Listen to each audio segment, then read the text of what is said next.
I invite you to connect with the voices of the Bible as we listen to God's word today from Jeremiah chapter 32, verses 1 through 3 and 6 through 15.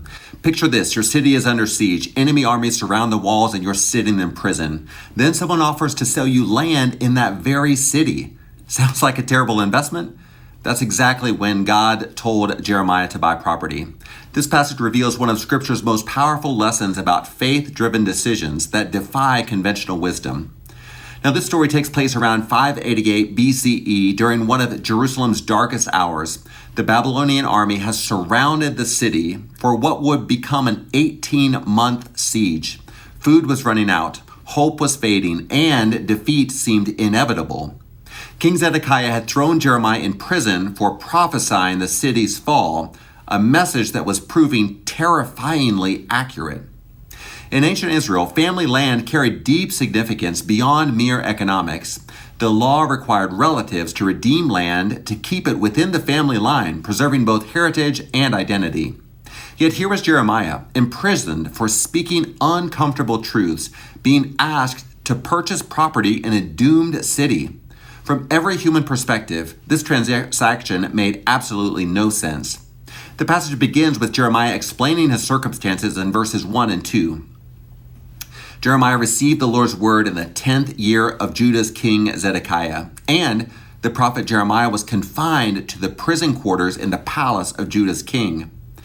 God's timing seems particularly challenging. Receiving divine direction while imprisoned during a siege creates the perfect storm of difficult circumstances. Then comes the remarkable moment in verse 7. Your cousin Hanamel, Shallum's son, is on his way to see you, and when he arrives, he will tell you, buy my field in Anathoth, for by law you are next in line to purchase it. Notice how God prepares Jeremiah for what's coming. This wasn't a surprise transaction, but a divinely orchestrated opportunity requiring faith-based decision-making. Jeremiah's response reveals profound obedience in verse 9. So I bought the field in Anathoth from my cousin Hanamel and weighed out for him 17 shekels of silver. He didn't hesitate or negotiate. He followed proper legal procedure, signing the deed, sealing it, calling witnesses, weighing out payment. This wasn't reckless behavior, but careful, deliberate action grounded in trust. The symbolism becomes clear in verse 15. The Lord of heavenly forces, the God of Israel, proclaims houses, fields, and vineyards will again be bought in this land. Jeremiah's purchase wasn't about immediate return on investment, but instead about embodying hope in God's promised future. His decision challenged the prevailing narrative of inevitable doom and declared that this siege wouldn't have the final word. This ancient story speaks directly to our modern decision-making moments. How often do we face situations where God's direction conflicts with conventional wisdom? Consider 3 practical applications. First, recognize your siege moments. Maybe you're facing job uncertainty, relationship challenges, or financial pressure. These circumstances often become the very places where God calls us to make faith-based investments. Instead of waiting for perfect conditions, consider where God might be inviting you to act despite uncertainty. Second, examine what conventional wisdom tells you versus what God's Spirit whispers. Jeremiah could have easily justified refusing his cousin's offer. After all, who buys property during wartime? Yet God's perspective transcended immediate circumstances. Where might human logic be limiting your ability to see divine possibilities?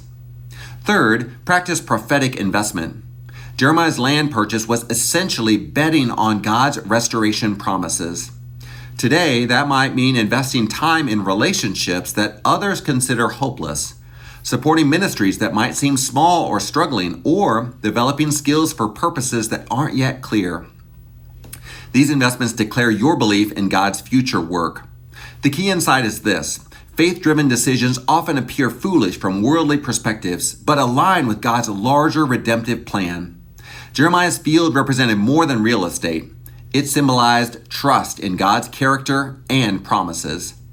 This passage reminds us that God's timing rarely matches human expectations, yet divine purposes unfold perfectly. When conventional wisdom counsels caution or despair, the Spirit sometimes calls us toward decisions that embody hope in God's promised future. I encourage you to reflect on this passage this week.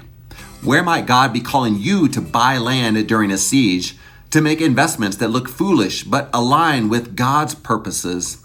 What relationships, ministries, or opportunities might benefit from your faith-based decision-making, even when the timing seems challenging? The same God who guided Jeremiah through that siege continues guiding us through our uncertain moments today.